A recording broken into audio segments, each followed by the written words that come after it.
Good morning, it's Saturday here. It's a beautiful day. We've just been in Kentucky for a week, 100-degree weather. And back here in Illinois, boy, it is like 50 this morning. It's a beautiful day. Gonna get some firewooding done.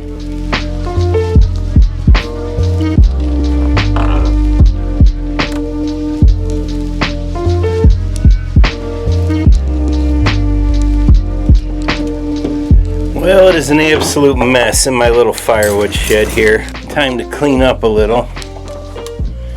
I got this little Mingo marker. I know a lot of you guys use these things. I never used one before. I think they're kind of cool. I keep just using a tape measure to mark my 12-inch wood. Well, I thought I had a 12-inch wheel for that Mingo marker. As it turns out, I do not. That's all right. I only got a couple cuts to make.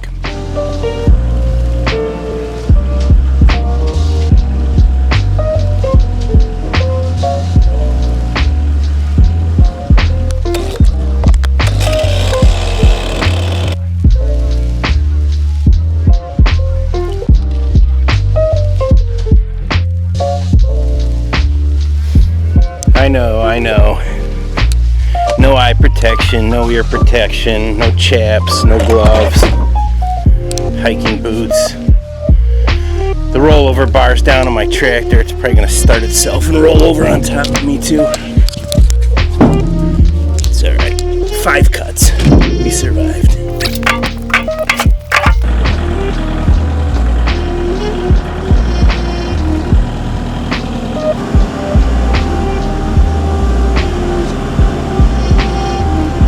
Won't take much to finish off this tote here. I don't need to get it too heaping, but I'm having a lot of fun with this electric 1165.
I'd say that tote's pretty full. It's actually probably a little over full if you wanted to stack it in a kiln. This stuff's going over to Tully's as well for our Kentucky cabin. Got our little 12-inch long firewood. I think I got all the bark and mud split off it. A lot of worms.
Saturday in the life of a firewood hobbyist.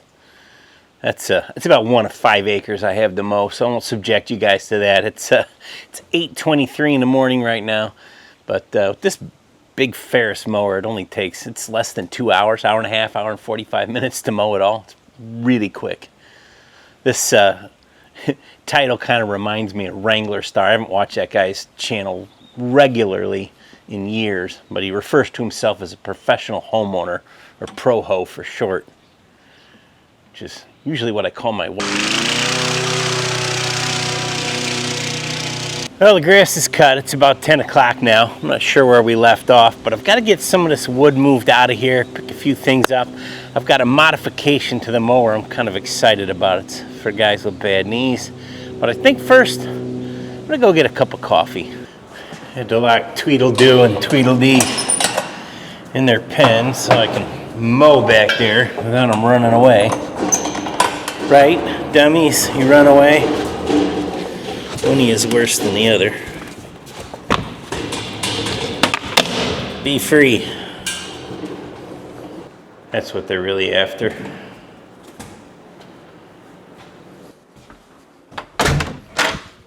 Hey, Smelly! You want to go get a Starbucks? No! No? Come on now. Get on out of here.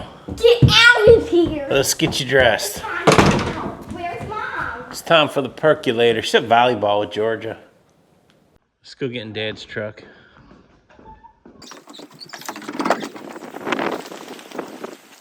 Say hi to YouTube.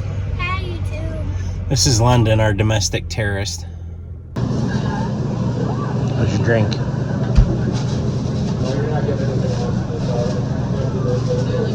Well, we're back from Starbucks, because Starbucks. London's super happy that their summerberry something or other isn't out of season. I didn't know that was a thing, but anyways, I've got, let me put you guys on tripod. So I've got this area here. There's a tote of hickory that needs to go with the walnut I just split up to tullies to go in the kiln. This is for our Kentucky build stuff. This is all treated, true 1 inch by 12 inch, about 12 1/4 for decks. I've got some more there. I've got some 3x8s for my bridge planks in the back. And this stuff under the tarp is the same 1x12, but it's not pressure treated. So I buy this from a place in Alabama, and they'll mill whatever you want and have it pressure treated, but they told me I had a ton of room on the truck to fit more. The wood itself is not anywhere near as expensive as the shipping. I got a whole bunch of non-treated stuff we're using in Kentucky for build projects and different things, but I've got to get it under a roof. I don't want to just leave it under a tarp here. So I've got this big overhang for firewood. I think I'm going to move it in under there to keep it dry, because this has got a steel beam, so there is no post. It's a lot easier.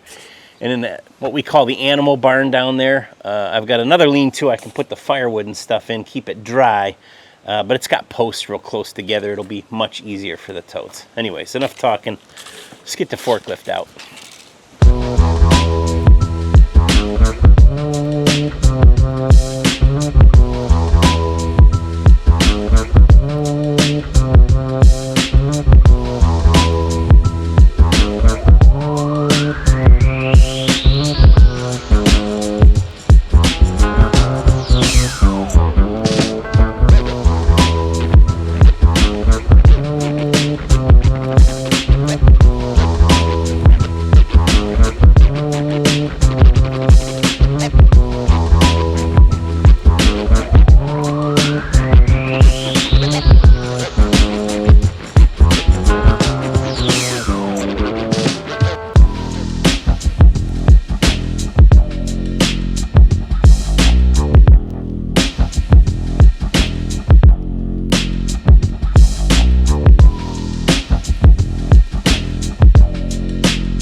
Alright, well I got all my treated lumber over there. It's crazy because those pallets, these two used to be two full ones, like that one.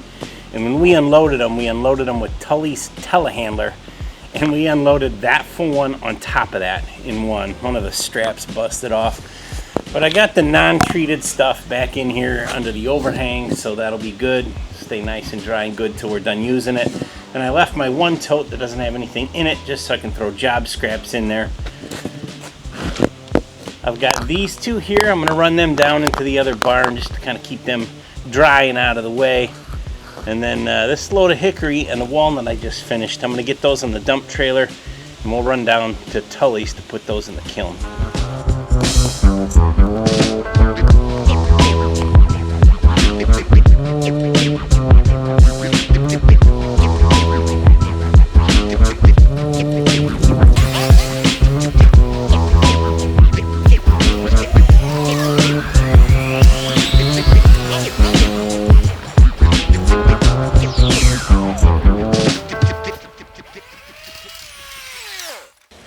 Man, warehouse forklifts, if you never used one, are awesome. And I wouldn't have told you they were, because until we built this house 6-7 years ago, I never had one. But the maneuverability of a forklift like this versus how much it can pick up. Like, that load of treated lumber that I'm picking up easily weighs 2.5 times as much as that full tote of hickory. So I'm going to say that's 4,000 pounds. Pretty easily, and it did it, you know, not begrudgingly, but this is about the smallest warehouse forklift you can get. But the side shuffle, the up and down, the tilt front and back, like compared to a tractor, it probably lifts 3 times as much as my Kubota 4060. Now you got to have it on well, I've got it on pavement or gravel, but with the propane you can run it inside the thing down in the winter if it's not icy, because it does get hung up on the ice. I'll run these totes back and forth over to my boiler. I use the skid steer, the Kubota if I can't, but man, they are handy. They can lift a ton of weight, and I mean the footprint of this thing has got to be 1/3 what that Kubota is.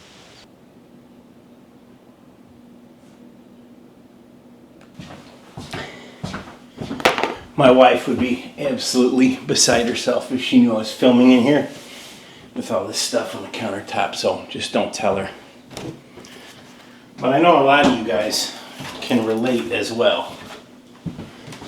You know, I work a full-time job. I own a roofing and siding company. I've got a dozen what I call domestic rentals here in town. And then a lot of you know we have property in Kentucky that we're building cabins on. So it's a lot. It's a lot of work, you know. I've got 3 kids. You know, so how do you get it all done? Where's the time? And I think you don't always have the time. And so maybe you have to resign to the fact that it's just okay to not get everything done.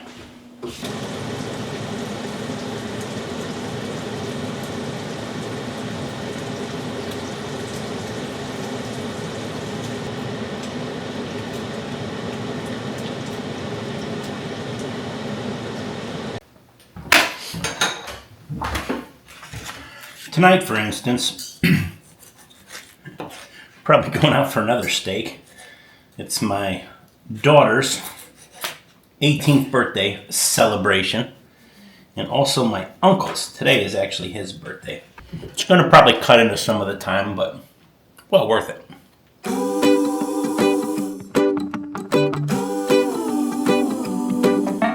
Remember to wash your hands.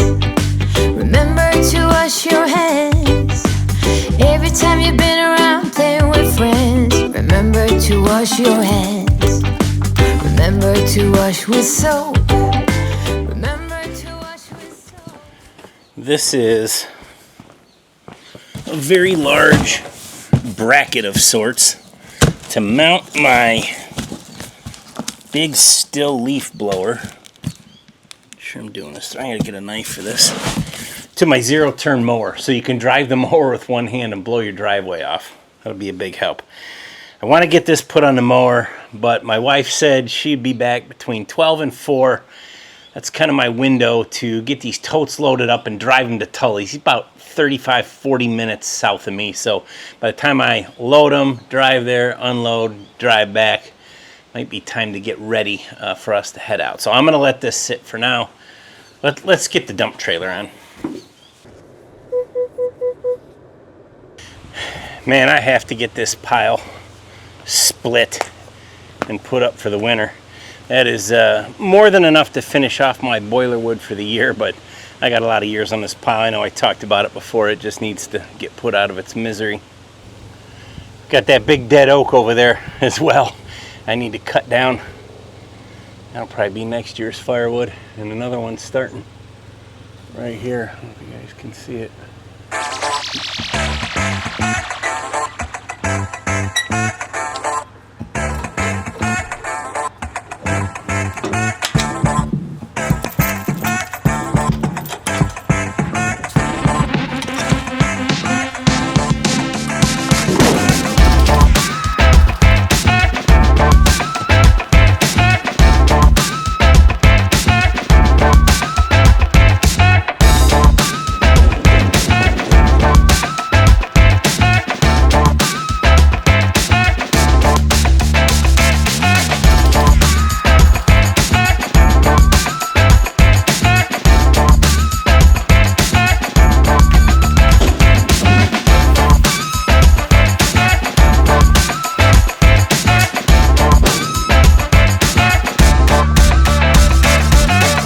You can see just past the satellite on the end of the barn here is a massive oak that we took down last year. Just haven't quite got to that yet.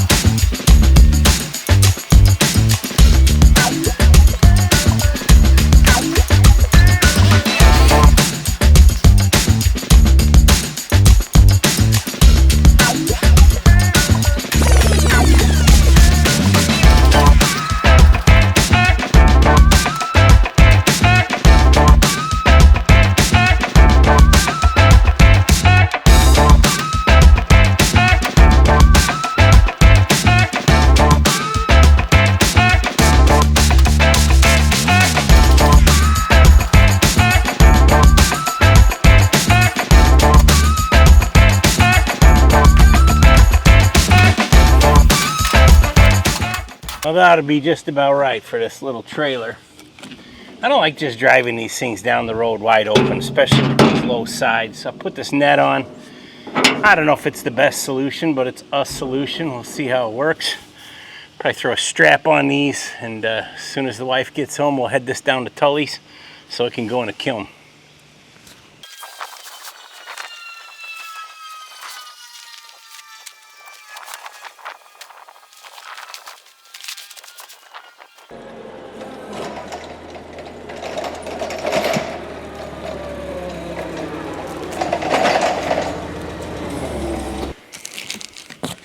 Erin said she's running behind, so I'm going to take advantage of the time here and get this thing opened.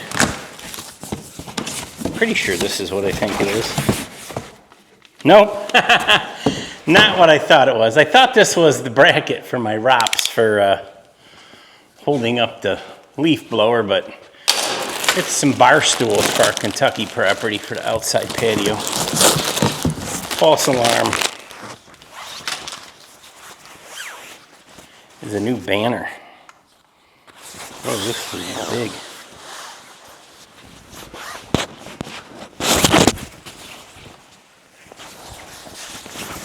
Go this way. Pretty cool, huh? Let's go hang it up.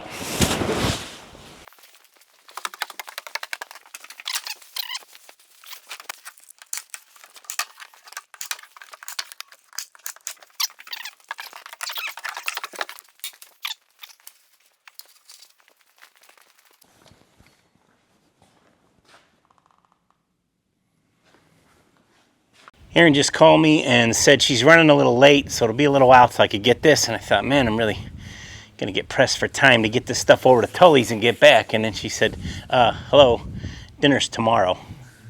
Oh, all right. So anyways, that's a big help. I'll have a little more time. I've been using this horse trough here to do my cold plunges. It's really good for recovery and sore knees and things like that. But pretty awesome when you're splitting firewood 100 degrees. Sit down in that tub and stop the boil.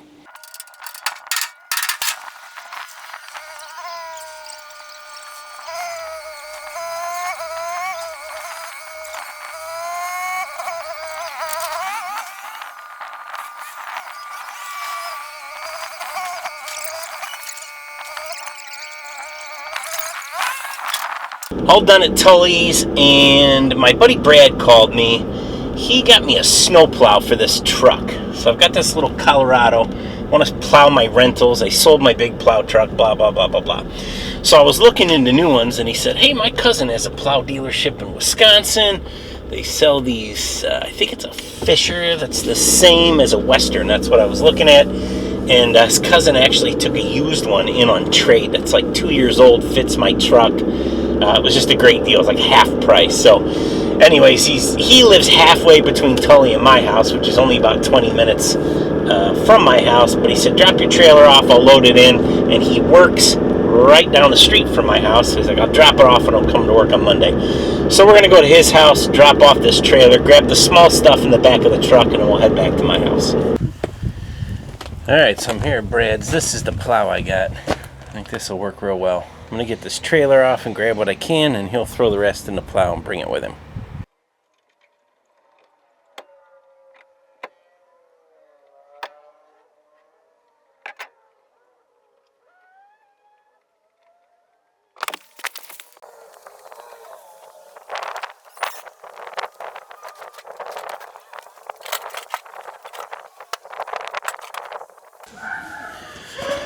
All right, looks like everybody's home now. Every square inch of my truck is packed with stuff, so I'm gonna have to get this unloaded. I have to get a cart. Computers in the front seat from my office, snowplow stuff, YouTube stuff, gym bag. It's getting out of hand.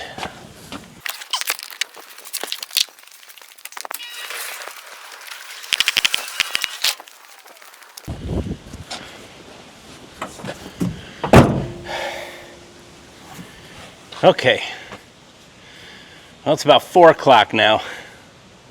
What's next? It's pretty near the end of the day.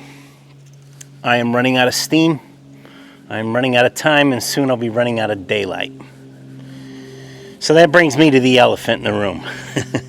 You've probably seen this throughout this video, this big pile of firewood that fell over last night.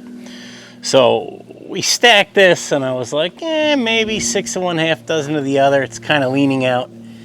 It may even be the entire shed that is falling this way. And it's not just a problem of poor stacking. We've had chipmunks in there. We have a very vicious barn cat that has been in the piles trying to get the chipmunks, and he's been successful. So the pile just keeps getting more and more pregnant. This middle just keeps bulging out. I keep pushing it back, and you know, I'm like, I want this to fall over on a kid or something. So I took the tractor last night, started pushing on it, and I was like, no way. And I backed up, and here we go. So I need to get all this stacked. That's mostly why I've been clearing everything out on this pad over here, because I want to take everything here, stack it into low stacks over there. When I do get to that nasty pile behind the dump trailer, it can go right here, and that way this is just all in the way of itself. So I'm just going to move it over there and get it stacked. So I wanted to get this done today. I probably still could. To my point of not enough time, too many things to do, too much going on. This does not matter. It doesn't. It doesn't matter to me. It doesn't matter to you guys. It shouldn't matter to anyone. It will get picked up. It will get moved. But it doesn't need to happen today. And people who are close to me will know that I can get overwhelmed really easy. I have a high threshold, but when I hit it, it's tough for me. And I can obsess over getting all the little details and every little thing done and finished, tucked away, everything perfect. And when you operate on this level, as I know many of you do, especially you guys making YouTube videos, doing firewood, you got kids, you got jobs that you're working full-time all day, it's a lot. It really is. And I love it. I love it. Most of it I love. But right now, I think I'm going to leave this stack the way it is. I'm going to take my fat butt in the house. I'm going to sit down on the couch, spend some time with my family, watch some Netflix. I'm not even going to think about this pile. Maybe tomorrow. Maybe it'll be next weekend. I don't know. This does not need to rule my life. I hope yours doesn't rule yours either. Thanks for watching. I'm going inside.